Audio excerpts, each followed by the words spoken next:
नमस्कार विद्यार्थी मित्रांनो, आपल्या इकॉनॉमिक्सच्या बॅचमधील पुढचा सिलेबसमधील महत्त्वाचा मुद्दा आहे सहकार. तसं पाहायला गेलं तर सहकार हा जो मुद्दा आहे हा राज्यसेवा मुख्य मेन फोकस असणारा मुद्दा आहे.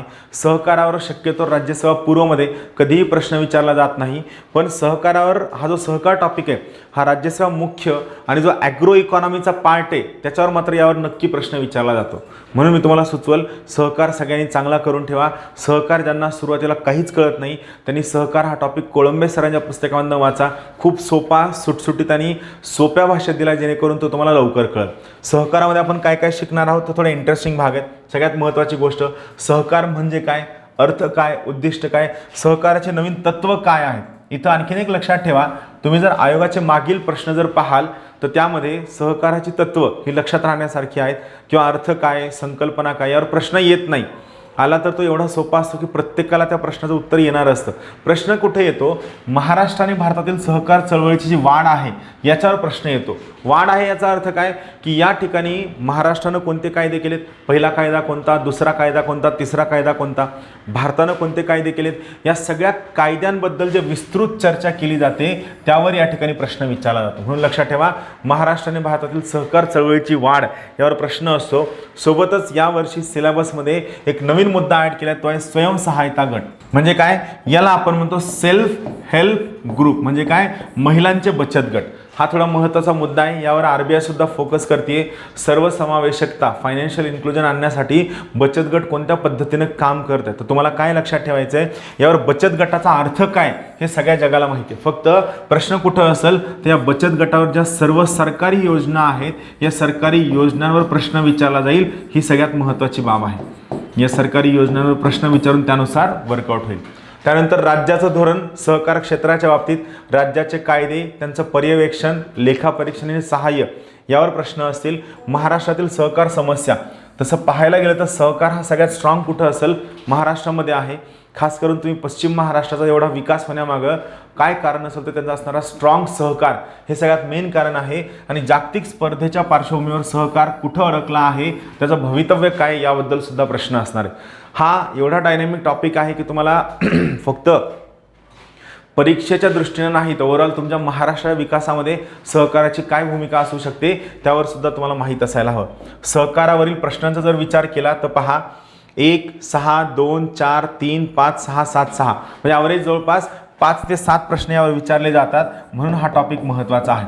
सगळ्यात महत्त्वाची गोष्ट, हे 5 ते 7 प्रश्न जे आहेत सहकारावरचे हे इझी गटातले असतात. जे प्रश्न खूप सोपे असतात किंवा फॅक्च्युअली जरी विचारले गेले तरी हे प्रश्न फॅक्च्युअली सुद्धा खूप जास्त सोपे असतात. म्हणून हे प्रश्न चांगल्या पद्धतीनं तयारी करायची. त्यानंतर पुढचा आहे मॉनिटरी आणि फायनान्शियल सेक्टर. यामध्ये बेसिकली काय असतं, थोडा इंटरेस्टिंग भाग आहे, हे लक्षात ठेवा.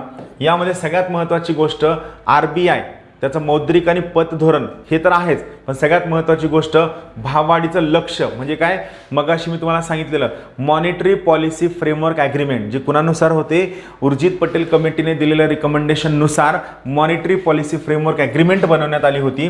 यासोबत सगळ्यात महत्त्वाचा भाग जर कोणता असेल तर बँकेतर वित्त संस्थांचा विकास. म्हणजे काय, नॉन बँकिंग फायनान्शियल कंपनी असतील, पेमेंट बँका असतील, स्मॉल बँका असतील, ज्या आहे ना, IDFC आलं असेल, RBL आलं असेल, या सगळ्या बँका. यासोबत 1991 नंतरच्या घडामोडी म्हणजे आपल्या आर्थिक सुधारणांचा भाग.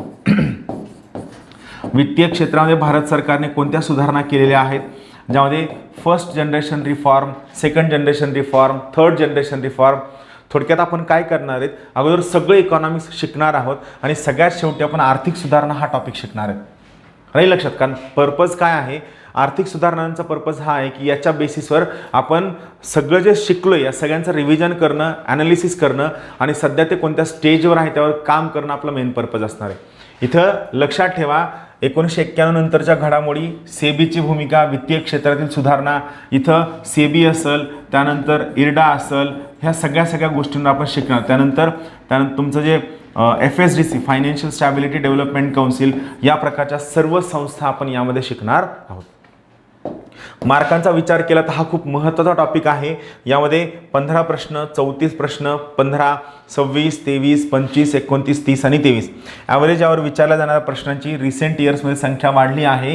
ही ॲव्हरेज जवळपास 25+ प्रश्न या 2 सेक्टरवर विचारले जातात वर्षभरामधील परीक्षांमध्ये, म्हणून हा टॉपिक महत्त्वाचा आहे.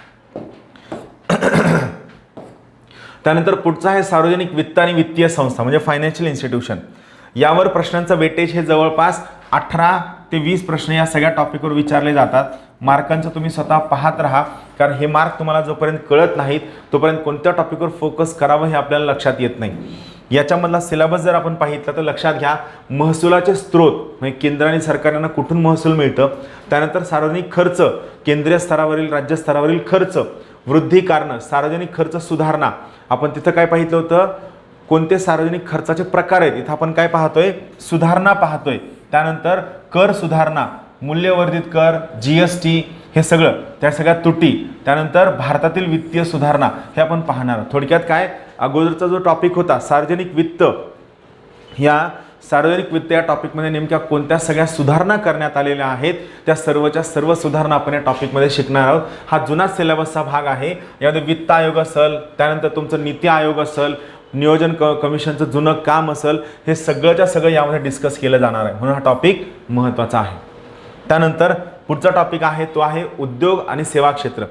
यामध्ये ॲव्हरेज 20 ते 22 प्रश्न असतात. इथे एक गोष्ट लक्षात ठेवा, एक तर हा सगळा चार्ट तुम्ही पाहून घ्या, व्यवस्थित पाहून घ्या.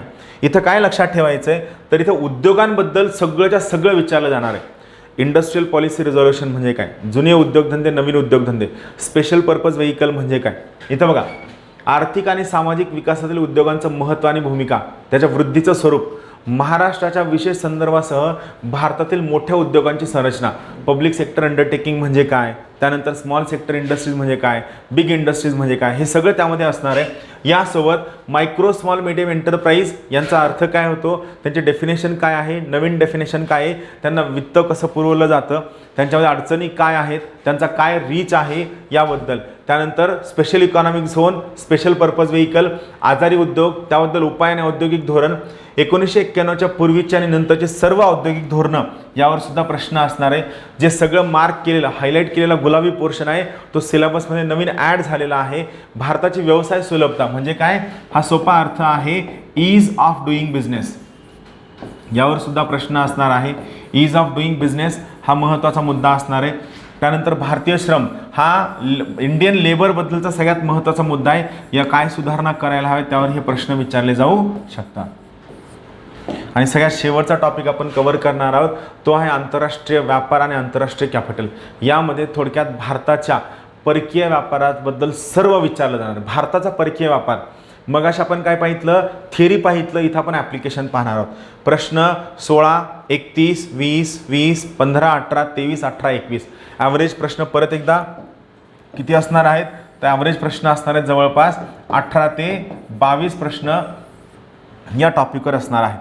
तुम्ही पहा, भारताच्या परकीय व्यापाराची वृद्धी, भारताचा स्पेसिफिकली परकीय व्यापार, रचना, दिशा, परकीय व्यापाराची धोरणं हे मी तुम्हाला व्यवस्थितपणे शिकवणार आहे.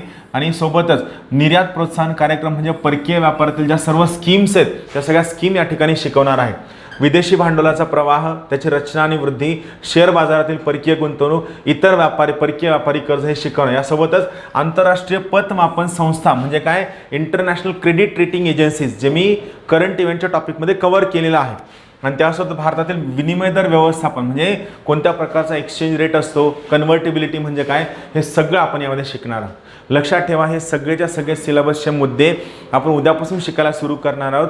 सगळ्यात महत्त्वाची गोष्ट इकॉनॉमिक्सच्या बॅचमध्ये सगळ्यात बेसिक मुद्दा असणार आहे तो म्हणजे इंटरनलायझेशन. माझा स्वतःचा हा प्रयत्न असणार आहे की हा प्रत्येक कन्सेप्ट तुम्हाला तुमच्या भाषेमध्ये कसा कळेल. आणि तुम्ही ही बॅच उद्या सुरू झाल्यापासून इथून पुढच्या जवळपास 75 दिवसांमध्ये कधीही जॉईन करू शकता. तुम्ही ज्या दिवशी ही बॅच जॉईन कराल त्या दिवसापासून जवळपास 90 दिवस ही बॅच तुम्हाला सलग दिसेल. बॅच पाहण्याचा ड्युरेशन 90 दिवसांचा असेल. सोबत आपण एक प्रयत्न करतोय, खूप सगळ्या विद्यार्थ्यांचं म्हणणं होतं की सर आम्हाला आणखीन बाकीचे लेक्चरसुद्धा पाहायचे असतात, आमचा डेटा लवकर संपतो, त्यामुळे आपण हा जो लेक्चर आहे लेक्चरची साईज आपण प्रिफरेबली 35 मिनटं ठेवण्याचा प्रयत्न करणार आहोत, जेणेकरून तुम्ही ते 35 मिनटं जे कळल ते तुम्ही रिवाईज करू शकाल, परत पाहू शकाल. चालेल. सो आपण लवकरात लवकर भेटूया. उद्या तुमचं इकॉनॉमिक्सचं पहिलं लेक्चर असेल, त्याला आपण भेटूया. सर्वांना खूप खूप शुभेच्छा. आणि जर तुम्हाला लेक्चर आवडले असेल तर तुमच्या मित्रांसोबत नक्कीच शेअर करा. Thank you. Have a good day.